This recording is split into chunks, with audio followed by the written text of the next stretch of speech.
Good morning, everybody. I don't have the benefit of a teleprompter, so bear with me as I fumble through a few pages here, because I wanted to make sure I don't miss any key points. After surviving the past almost 3/4 years, it is great to be here with all of you. I don't know about you, but it's, when it feels like the world has gone mad, I get recharged by being around people who, like those in this room, people get up every day and work to make the world a little bit better. And I don't think anywhere are people who do that more than mission-driven CDFIs. So thank you all for being here this morning. I think it's not an overstatement to say that since the world turned upside down back in March 2020, your work has helped thousands upon thousands of people support their families, stabilize many of the country's most distressed communities. So thank you for all that you do. Thank you for inspiring me. Thank you for giving me the fuel I need to go back and do what I can for people in places like the Mississippi Delta, the Alabama Black Belt, and communities across the Deep South that have been dismissed, discarded for so long. But we know that we can't do this work alone.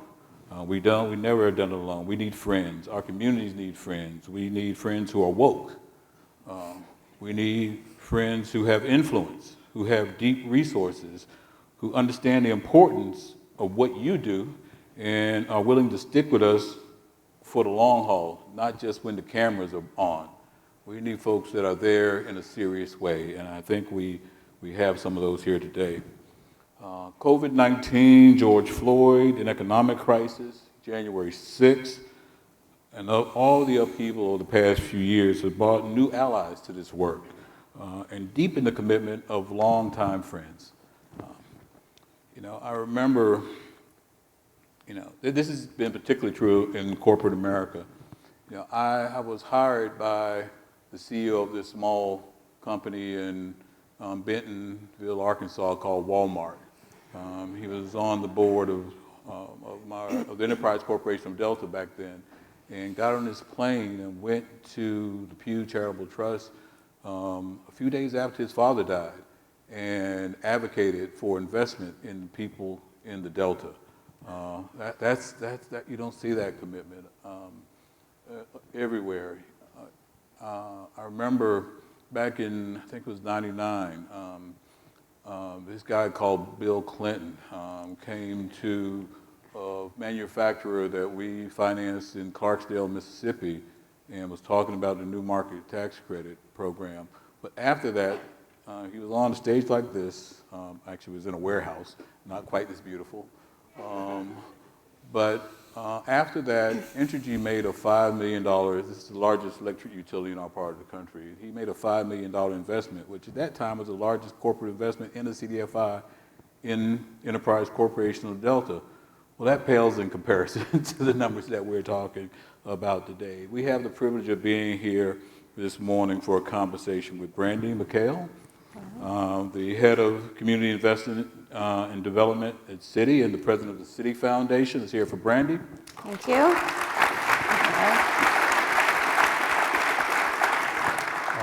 Toni, the corporate controller who manages the money at Nextdoor. So thank you, Toni. Thank you. And Joanne Gann of PayPal, the head of impact investment, ESG, and Treasury. So thank you, Joanne.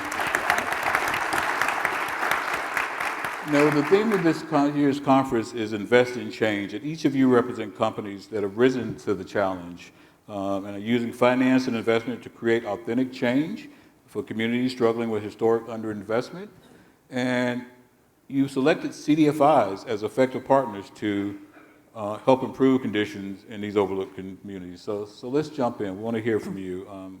Toni, we heard from Sarah about Nextdoor's commitment to invest in change. Tell us, from your perspective at the Treasury team, what was your team aiming to accomplish when you decided to invest in CDFIs? Sure, yeah.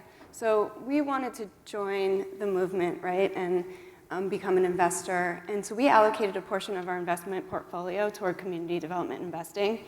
you heard from Sarah, and you see the passion in what we do at Nextdoor and building communities. And so when she said, I'd really like to do this, we had a small team, not a lot of resources, and not even a lot of money at that time. And I said, you want me to do what? And then once I got more familiar with what you all do, I was off to the races. We're very passionate about this at Nextdoor. Community is in the heart of everything that we do, and so investing in businesses and the people who build them is a very natural fit for us. And CDFIs, we've learned, and we can see how critical they are to helping businesses, and we're really 100% committed to this opportunity. And on a personal note, from a Treasury team perspective, as you heard from Sarah, investing community is one of our core values. It's not every day you can work at a company the scale of Nextdoor and have a direct impact on the purpose. And so we are very committed and engaged in this mission from a finance team perspective as well. This is great. Thank you. Yeah. Joanne, PayPal made more than a $500 million commitment to advance racial equity. Why CDFIs, and why was CDFIs a central part of your strategy to support racial equity, economic inclusion, and small businesses? Thank you, Bill. And thank you, Beth and the OFN team, for inviting us to be here. We're so excited to be sharing the work that we've done with CDFIs with you today. To talk a little bit about the commitment, PayPal in 2020 made a $535 million commitment to advance racial equity here in the US. And it came at a time when we all know that the racial inequities in this country, we were being forced to come to reckon with that. Right. With the murders of George Floyd, of Ahmaud Arbery, Breonna Taylor, too many more, and the COVID-19 pandemic and the ensuing economic challenges. At that time, PayPal as a company was forced to reflect on what we could do and what our responsibility was in helping address the racial injustices in this country. And we spoke to our employees and Black leaders within the organization about what we as a company can do. And we also spoke with leaders in Black communities and other underrepresented minority communities about the challenges that they were facing and the investments needed to build economic opportunity and to help close the racial wealth gap. And in many of those conversations, the work of CDFIs and MDIs, the important work that you do in providing essential financial services into low-income communities of color was very clear, from the consumer finance products that you have to the small business loans and technical assistance that you're providing to help grow companies, and to the investments that you're making into essential community key infrastructure. And we knew that this was a sector we wanted to invest in. PayPal has committed over $150 million into CDFIs. It's wonderful to be here today with partners like you, Bill, and with several of our other partners here in the room. Thank you. It's really refreshing to hear corporate leaders talk so plainly about the realities that communities face. It's often you feel like they're talking from a script and just checking the box, but you call out racial injustice and the disparities that exist in these communities. Somebody that's never had a problem with talking plain is Brandee. Brandee and Citi fit into the long-time friend category, who's been investing in CDFIs for decades. You were there with Beth in pioneering EQ2 investments, and you recently expanded the support through the Community Finance Investment Fund. Beth, what does invest in change? How does that resonate with you and your work at Citi, and why are CDFIs so prevalent in what you do? So I came in this morning and I looked on the big screen and I saw the tagline for the conference, Investing in Change. And I thought to myself, I think we got that slightly wrong. I think we left off a word. This is about investing in change agents. And the tool, you're using capital as a tool in your change agent toolkit. And so fundamentally, when we think about investing in CDFIs, we've been drawn to think about the capital leverage, efficiency, how do you reach into underserved communities, a whole host of reasons. But at the heart of it, it's the role that CDFIs play as change agents and really making a case for how low wealth communities are actually high opportunity communities. And so our funding over the years started with a capital play, and we've increasingly now been focused on how do we make sure that we're providing the core support and the capacity building support that CDFIs need. Capital without capacity is only going to get us so far. I could not be more thrilled that we have new investors into the field, new sources of public funding. We need to make sure, though, that you have the philanthropic equity that's going to catalyze change. Yes.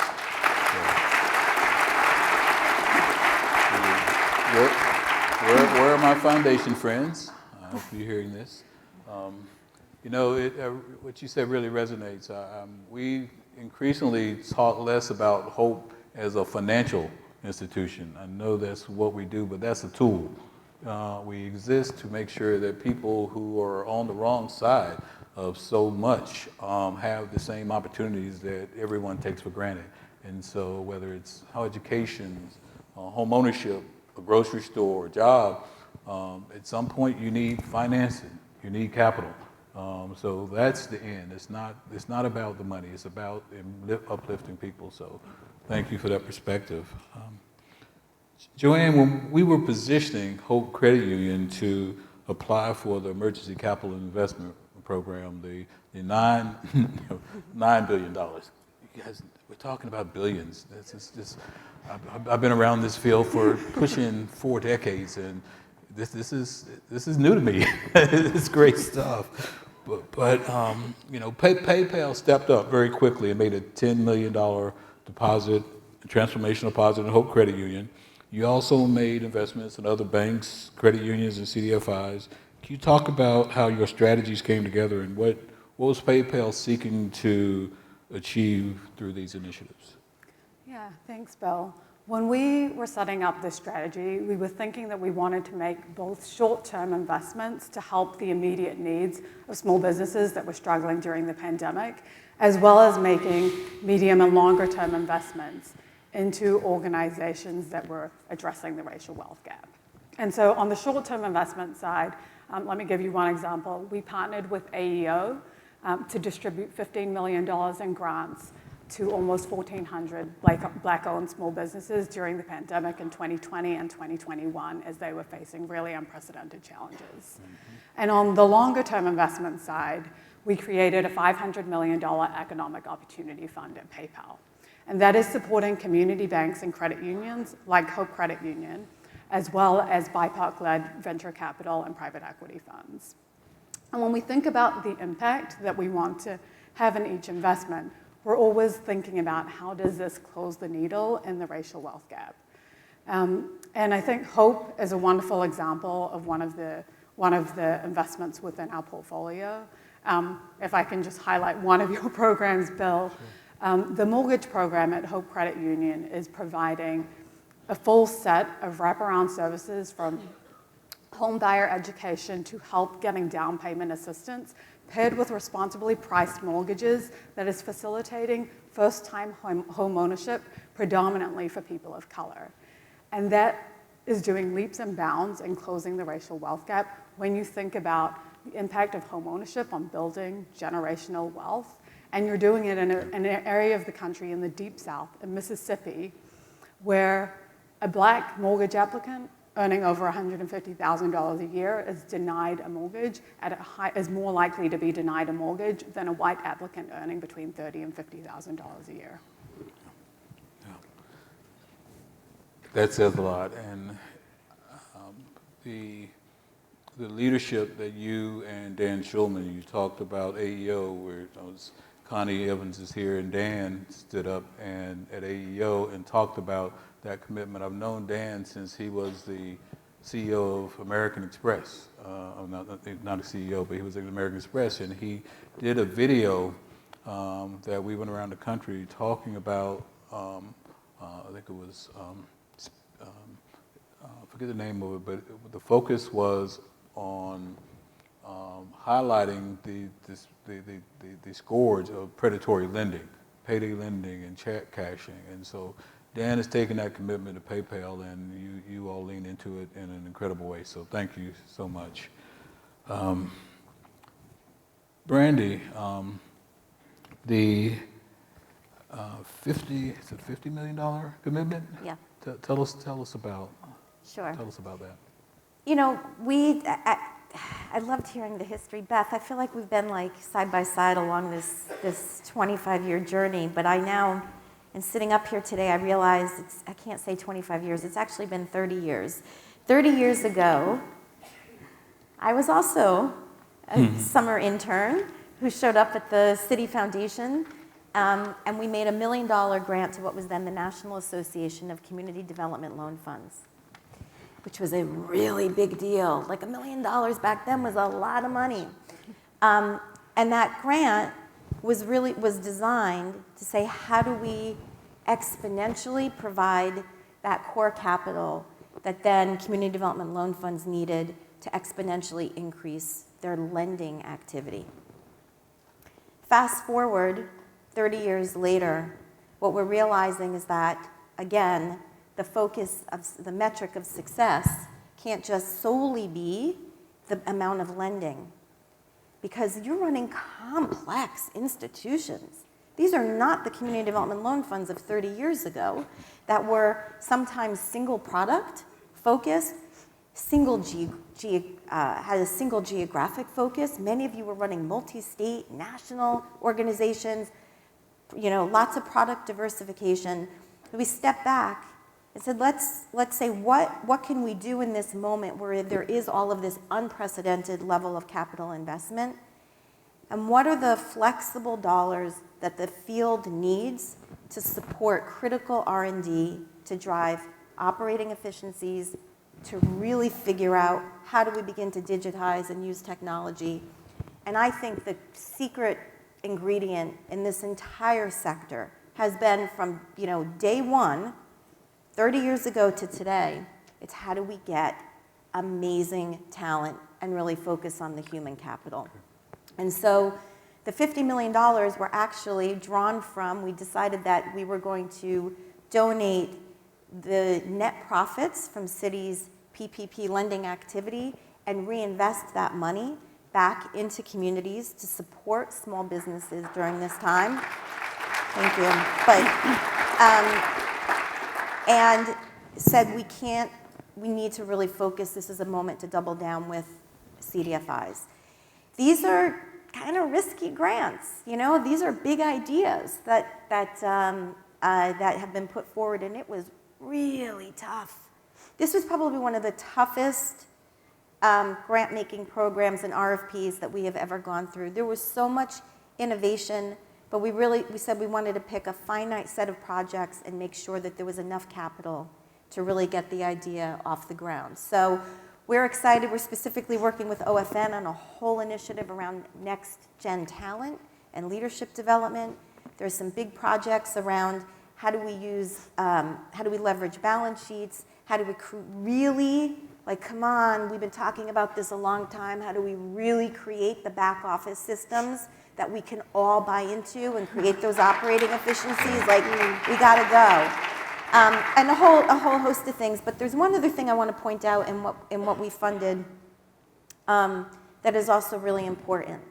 And we took one grant to the Carsey Center, to University of New Hampshire, because we need to continue to make a business case for this sector if we're going to continue to attract new investors and continue to diversify the investor base and present opportunities and innovations for new ways to support our CDFI clients.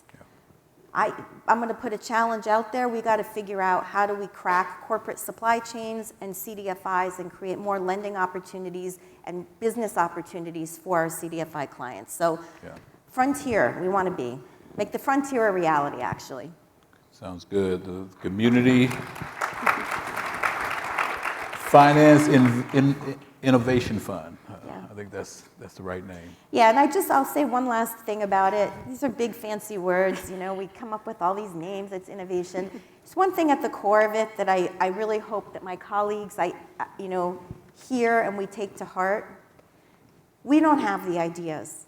What we want to do is make those investments, give you those flexible dollars, and then give you the ongoing additional support that you need to make it work and make it happen. There's no failure. If something doesn't work the way we thought, we're going to learn together, and we're going to potentially course correct, but this is really about enabling the ideas that you all have. And I just want to thank everybody in the room. I hope we have the chance to do this again, because there were many more ideas than we were able to fund, and I think we're really onto something. Fantastic, thank you. We heard a little earlier about Sarah's upbringing in rural Northern Ireland. I think one of the things that we all know as CDFIs is that our work is more impactful when we anchor it in the lives of the communities and the realities in the communities that we serve. I know that you took the opportunity earlier this year to visit several CDFIs and the borrowers in the Bay Area before making your investment in the Finance Justice Fund. Can you talk about that experience and what you saw and how it informed you from an investor perspective? Absolutely. First, I just want to take a step back and just say that I'm honored to be here with so much tenure and talent and knowledge in this room. It's truly inspiring. But yes, that was a great opportunity to meet so many CDFIs and borrowers in Oakland, California. And we were potential investors at that time. And I knew conceptually how this all worked. Again, I'm just getting started here. So I knew how OFN worked and the CDFI network, but seeing the projects and hearing the borrower stories firsthand was so powerful. I walked away so excited to see how we could put our money to work. And it helped me go into our board meeting the next day, actually, and get approval for the loan. So it was an incredible day. As an investor, it was important to learn how, at a deeper level, how CDFIs operate. We learned that they're not just lenders, they're advisors, and just a critical partner, as I said before, to CDFIs. And in Oakland in particular, in those projects I toured, I saw how different CDFIs actually worked as a complementary network, bringing different specialties and supporting the businesses through different stages of growth. And that was also really, really interesting for us to see and feel. And so love the tours, and as a Fordham alum, I'm excited to go tour the Bronx later this afternoon. It's a community I know so well. Thanks for making the time to get out and see the work. I think that's what anchors us. It does. Earlier this year, I think it was in July, Vice President Harris announced the Economic Opportunity Coalition, an effort to catalyze public and philanthropic and private investment to tackle economic disparities that we know are so destabilizing to the country, particularly in communities of color and other underserved communities. PayPal and Citi were two of the founding members of this coalition, and I'd like for Joanne, you and Brandee to talk a little bit about what are your hopes for this coalition. What do you think the potential is exists for CDFIs? Yeah, thanks, Bill. My hope, and I think it's the hope of all of us, is that the whole really is greater than the sum of its parts.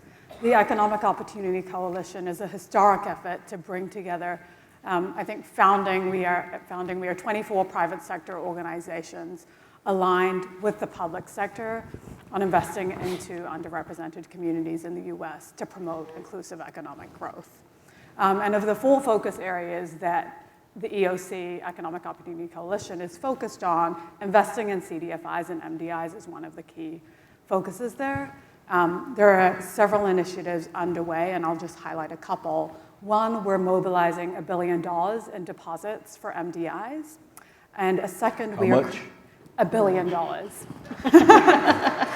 And I hope you see your fair share, Bill. And secondly, we're building a shared platform to mobilize private sector resources to help with scalable capacity building assistance for MDIs and CDFIs. And PayPal's really excited to be on board and see what we can do and build together with the community development sector. Fantastic. Thank you. Brandee? So I was one of the first there was a really small little working group of people that got the phone call that said, there's this idea, the administration wants to think about how to make sure that the public sector resources are being leveraged by the private sector so that we can drive more exponential growth in the community finance area. And then the conversation said, well, that's incredibly important, but there have been a lot of corporate commitments around racial equity and racial justice, and let's really use this moment. There's a lot of, to be very frank, there was a lot of concern about commitments being made and what type of follow-through and impact that was translating to. Yeah. So could we use this type of a coalition to learn together, but frankly, to create some level of accountability?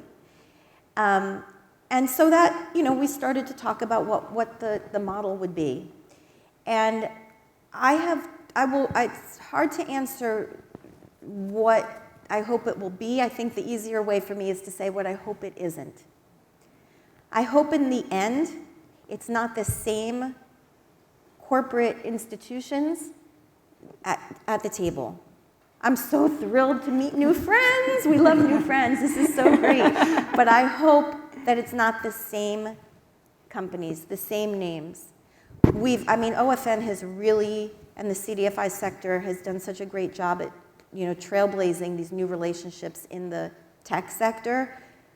We need to keep going. We have serious food insecurity issues in our country. CDFIs have been financing food deserts. Where are consumer product companies? Where are the supermarket chains? There are a whole set of other institutions and industries that we need to keep bringing to the table. These are their markets. Your markets are their markets. So could we use the coalition to bring new entities to the table? And secondly, I really hope it doesn't turn out to be a so what. It sounded really good on paper. We did a lot of talking, but in the end, it didn't really change things and couldn't continue without past the administration. So we need to make sure that we are really holding ourselves accountable, and I think that that's what the Economic Opportunity Coalition, what we're trying to do, is actually take a page from the cooperative model within the CDFI world and the Community Development Credit Union world, and actually say, if you're a member, you're an owner.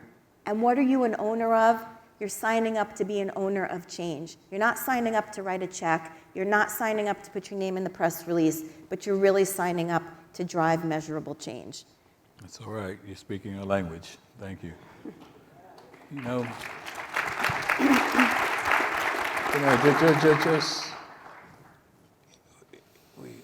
This is about private investment, but it should not be lost on us, as I think has been raised today, how important it is to have